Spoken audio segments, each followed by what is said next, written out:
Amazon ప్రపంచంలోనే ప్రముఖ e commerce సంస్థ. ఆ సంస్థ వ్యవస్థాపకుడు జెఫ్ బెజోస్ ఎప్పటికప్పుడు సవాళ్లను స్వీకరిస్తూ కొత్త అవకాశాలను అందిపుచ్చుకుంటూ ఆచరణలో సరికొత్త వ్యూహాలను అనుసరిస్తూ అమెజాన్ సంస్థను అభివృద్ధి పదంలో పరుగులు పెట్టిస్తోన్న సంచలన వ్యాపారవేత్త. ఈయన పనిచేసే విధానం, పనిని చేయించే విధానం వినూత్నం. భిన్నమైన ఆలోచన విధానాలతో, భిన్నమైన కార్యాచరణతో వ్యాపార రంగంలో ఉన్నత స్థానం సాధించి బిలియనీర్గా మారిన జెఫ్ బెజోస్ నిర్వహించే ప్రతి సమావేశంలోనూ ఒక కుర్చీ ఖాళీగా ఉంటుంది. ఇంతకీ ఆయన ఎందుకు ఆ కుర్చీని ఖాళీగా ఉంచుతున్నారు? దాని వెనుక దాగి ఉన్న వ్యాపార రహస్యమేంటో తెలుసా?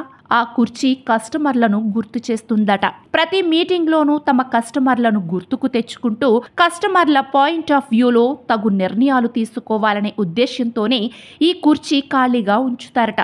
అంటే కస్టమర్ సమక్షంలోనే మీటింగ్ జరుగుతున్న భావన కలగటానికి కస్టమర్లకే మొదటి ప్రాధాన్యం ఇస్తూ వారి దీర్ఘకాలిక ప్రయోజనాలను దృష్టిలో ఉంచుకొని పనిచేయటానికి రిమైండర్గా ఈ చర్య సూచిస్తుందట. ఈ ఆచరణ బయటి వ్యక్తికి విచిత్రంగా అనిపించినా దీని ప్రభావం విశేషంగా ఉంటుందట. ఇంకా ఆయన తక్కువ మందితోనే మీటింగ్లు నిర్వహిస్తారంట. అలా చేయటం వల్ల సరైన నిర్ణయాలు తీసుకోవచ్చని, అదే ఎక్కువ మందితో మీటింగ్ నిర్వహిస్తే సంభాషణలు నీరుగారిపోతాయని ఆయన భావిస్తారట.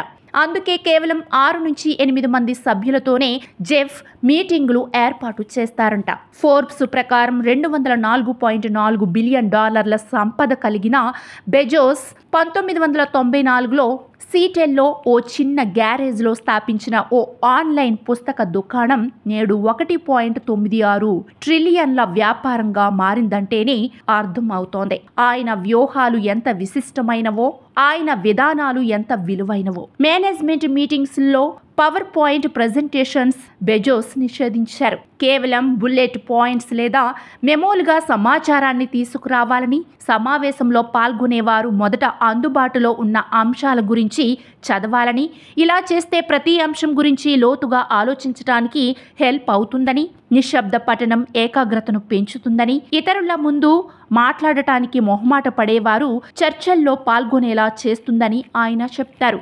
2021లో CEO పదవి నుండి బెజోస్ వైదొలిగిన కంపెనీపై ఆయన ప్రభావం అమోఘం.